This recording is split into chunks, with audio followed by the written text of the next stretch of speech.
प्रिय विद्यार्थियों, न्यूटन के गति के द्वितीय नियम की व्याख्या हम लोग इससे पहले पढ़ चुके हैं।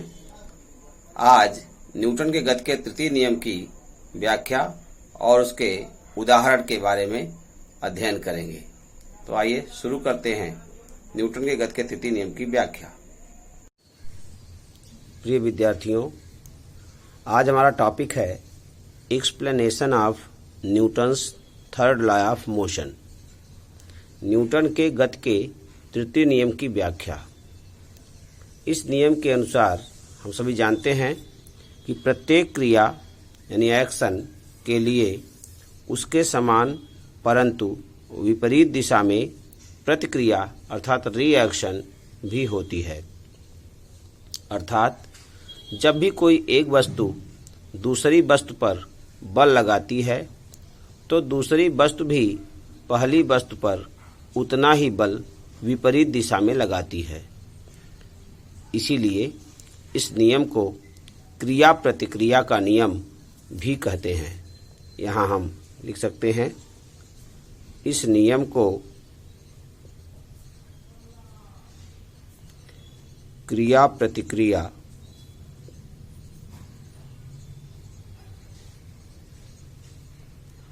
का नियम अर्थात लॉ ऑफ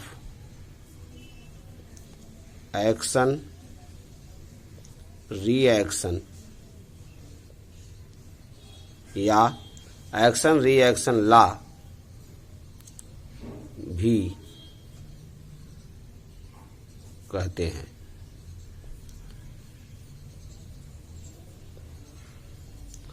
अब मित्रों, हम लोग जरा सा ध्यान दें, क्रिया और प्रतिक्रिया क्या होती है। जब आप किसी वस्तु को धक्का देते हैं तो आपको उसके द्रव्यमान के बराबर उस पर बल लगाना होता है। आपको लगता है कि ये वस्तु भारी है।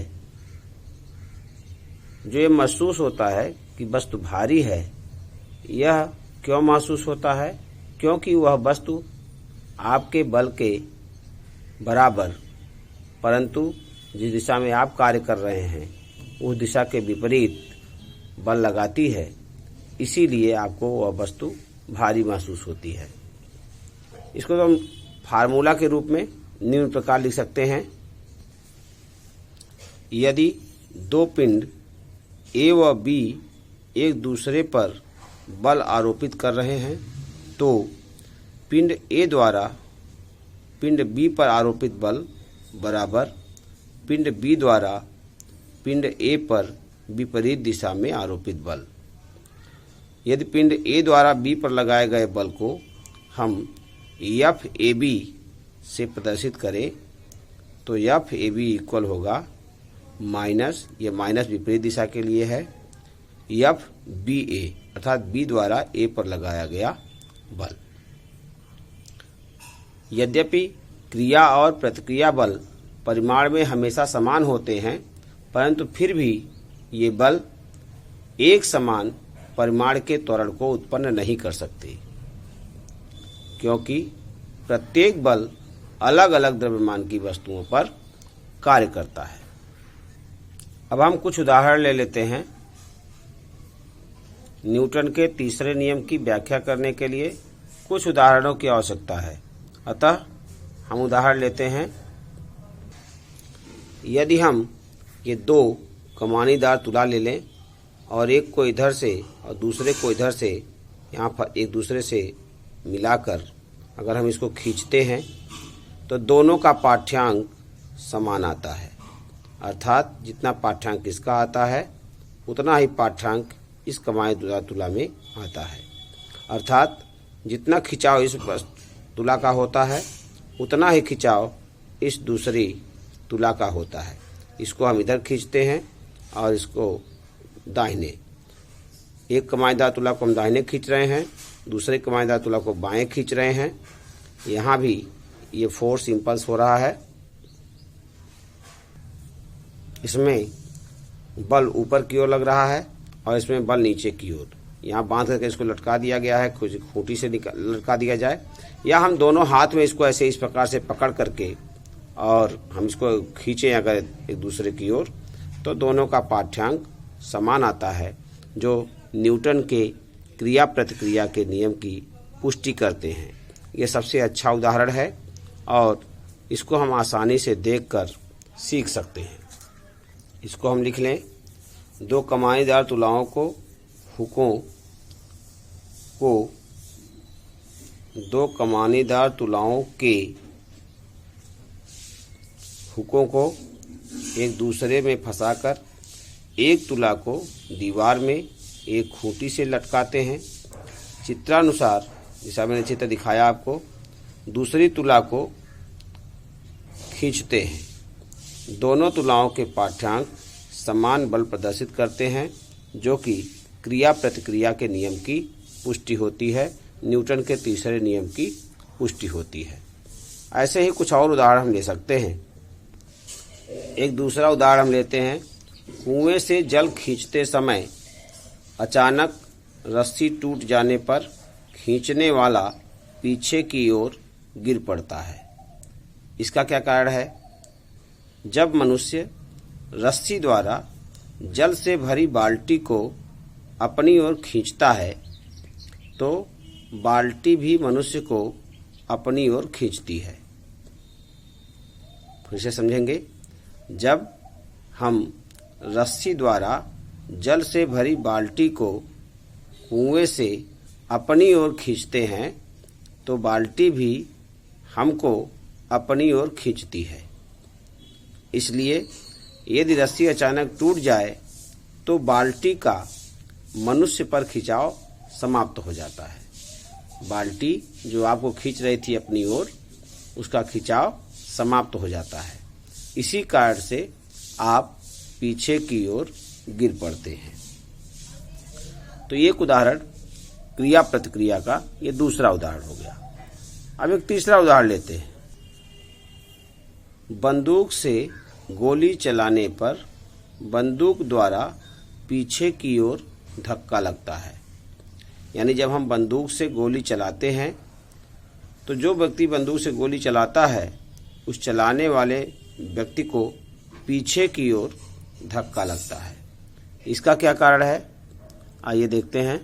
देखिए, जब बंदूक, ये गोली है, जब ये गोली यहाँ पर रखी हुई है, ये इसका स्प्रिंग होता है।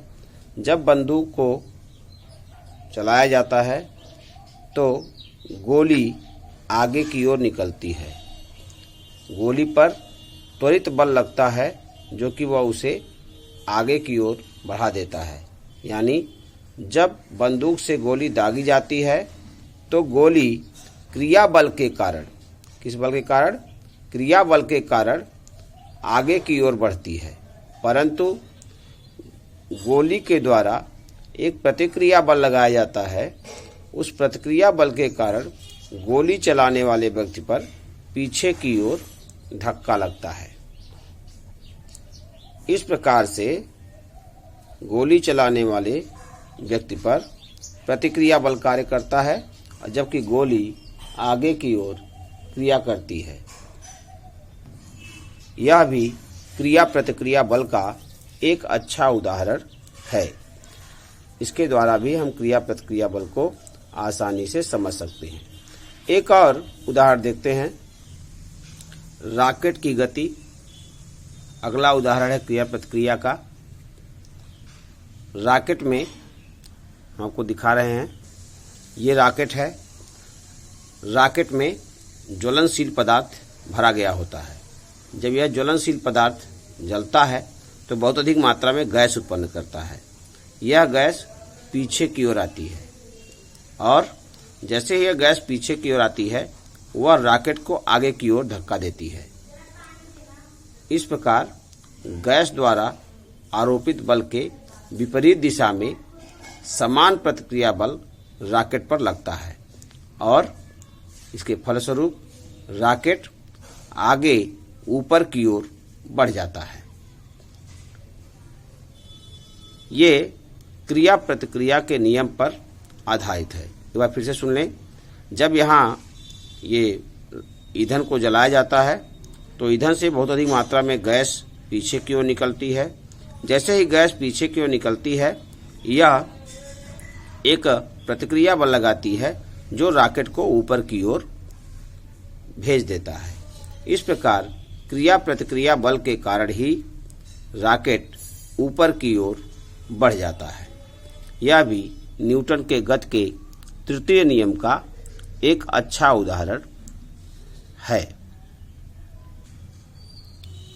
एक अन्य उदाहरण घोड़े का गाड़ी खींचना, यह भी क्रिया प्रतिक्रिया बल का एक उदाहरण है।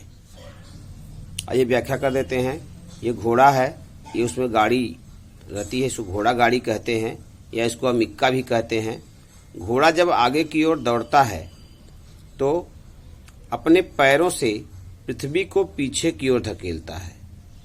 घोड़ा जब दौड़ता है तो ये आगे की ओर बढ़ता है, लेकिन अपने पैरों से यह पृथ्वी को पीछे की ओर धकेलता है, जिससे प्रतिक्रिया बल के रूप में पृथ्वी घोड़े के पैर को आगे की ओर बल लगाती है। पृथ्वी घोड़े के पैर पर आगे की ओर बल लगाती है, जबकि घोड़ा पृथ्वी पर पीछे की ओर बल लगाता है। ये पृथ्वी द्वारा लगाया गया बल, गाड़ी पर दो बल लगते हैं। पृथ्वी द्वारा लगाया गया बल F1 और ये अग्र दिशा में होता है, और घोड़े द्वारा लगाया गया बल F2 ये पश्चिम दिशा में पीछे की ओर होता है, जिसके कारण से ये घोड़ा आगे की ओर बढ़ता है और गाड़ी भी आगे की ओर बढ़ जाती है।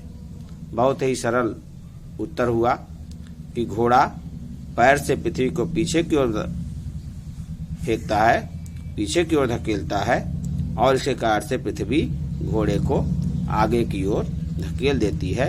और चूंकि ये गाड़ी घोड़े से बंधी रहती है, अतः घोड़े के साथ साथ गाड़ी भी आगे की ओर बढ़ जाती है। इस प्रकार क्रिया प्रतिक्रिया बल के कारण से यह घोड़ा गाड़ी आगे की ओर बढ़ जाती है, घोड़ा गाड़ी को आगे की ओर खींचने में सक्षम हो जाता है।